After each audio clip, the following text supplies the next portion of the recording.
لە پارێزگای هەڵەبجە ڕێوڕسمێکی فراوان و تایبەت بە یادی 30 ساڵەی کیمیابارانکردنی هەڵەبجە بەڕێوە چوو.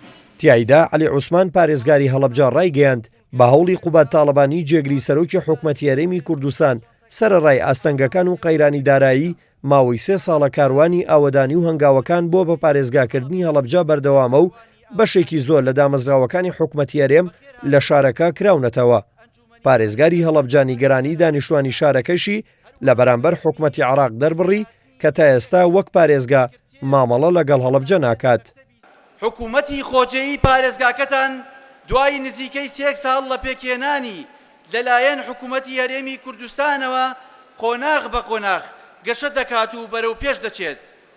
ئێستا هەڵەبجە خاوەنی پەیکەری پارێزگایەکی چالاک و هەش بەڕێوەبەرایەتی گشتی و دە بەڕێوەبەرایەتیە لەگەڵ هەوڵی بەردەواممان بۆ تەواوکردنی ئەوانی تریش کەماون.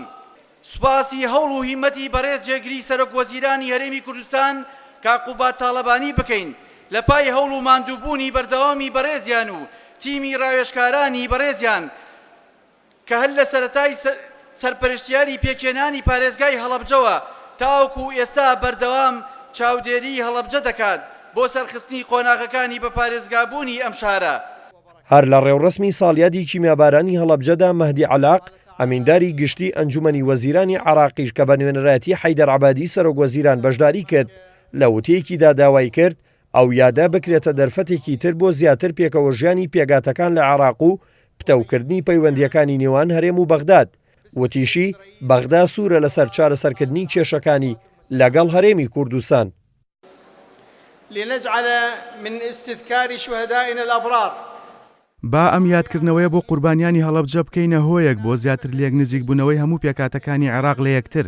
ئەم یادە هاوکاتە لەگەڵ دەستپێکردنەوەی پەیوەندیەکانی نێوان حکوومەتی عێراق و هەرێم لە دوای ئەو ڕاگەنراوەی سەرۆک وەزیرانی عێراقەوە کە ئاماژەی بەوەدا فڕۆکەخانی هەولێر و سلێمانی بە ڕووی گەشتە نێودەوڵەتیەکاندا کرایەوە موچەی فەرمانبەرانیش دەدات لە چەند ڕۆژی داهاتوودا. هەمومان دەمانەوێت بەردەوامی بدەین بۆ چارەسەرکردنی هەر کێشەیە کە هەبێ لە نێوان هەردوولادا.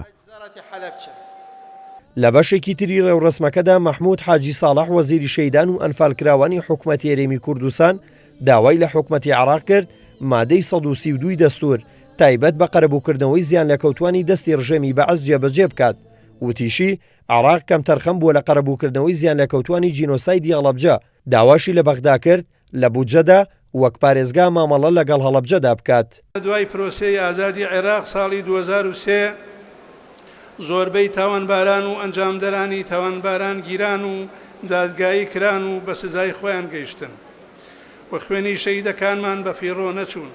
بەڵام جێگای نیگەرانیمانە کە حکوومەتی عێراقی فیدراڵ هەتا ئێستا هیچ قەرەبوویەکی مادی قوربانیەکانی نەکردوێتەوە و هەروەک لە مادەی 132 دەستوری عێراقا چەسپاوە کە حکوومەت ملزەم دەکا بە قەرەبووکردنەوەی قوربانیەکان و زیان لێکەوتوان و دابینکردنی منحەب و کەسوکاری شەیدان و زیندانانی سیاسی کە داواکارین لە دەسەڵاتدارانی حکوومەتی ئیتیحادی ئەم مادەیە جێبەجێ بکەن. دوای پێشکەشکردنی سەرجەم وتارەکان لە ڕێوڕسمی سیەمی ساڵیادی کیمیابارانی هەڵەبجە چەند چالاکیەک پێشکەش کران و لێپرساوان و وەفدی وڵاتان و کۆنسۆڵگەریەکانیش چوونە سەرمەزاری شەیدان و تاجەگوڵینەی ڕێز و وەفایان لەسەر گوڵکۆی شەیدان دانا.